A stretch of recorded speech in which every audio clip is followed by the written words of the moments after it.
Butter milk அல்லது நீர்மோர். இந்த சம்மரில் மோர் இல்லாமல் சாப்பிட மாட்டேன்னு அடம் பிடிக்கிற உங்கள் குழந்தைங்களுக்கு இந்த மோரை செஞ்சு கொடுத்து சமாளிக்கலாங்க. தேவையானது தயிர் பாக்கெட் ஒன்று, அதை மிக்ஸி கப்பில் போட்டு நல்லா அரைச்சி எடுத்துக்கோங்க. அதுக்கப்புறம் ஒரு பெரிய பாத்திரத்தில் அதை அவ்வளோத்தையும் நல்லா ஊற்றிடுங்க. ஊற்றுனதுக்கப்புறமா 2 கப்பு தண்ணி விடணும். ஒருவேளை உங்களுக்கு இன்னொரு கப்பு தேவை அப்படின்னா இன்னொரு கப்பு கூட நீங்கள் ஊற்றிக்கலாம்.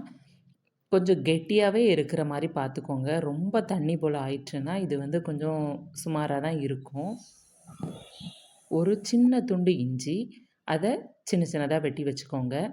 ஒரு சின்ன மிளகாய், ஏன்னா இது குழந்தைங்களுக்கு அப்படிங்கிறதுனால சின்ன மிளகாவை வெட்டி வச்சுருக்கிறேன். கொஞ்சம் கருவேப்பிலை, இது எல்லாத்தையும் உள்ளே போட்டு மிக்ஸ் பண்ணிவிட்டு கொஞ்சமாக உப்பு, அது உங்களுக்கு தேவைன்னா கூட கொஞ்சம் கூட போட்டு கிண்டிக்கோங்க.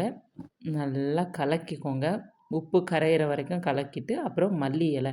இது தாங்க கண்டிப்பாக ரொம்ப முக்கியமானது. நமக்கு இந்த மோருக்கு ஃப்ளேவர் கொடுக்கக்கூடியதே இந்த மல்லி இலை தாங்க.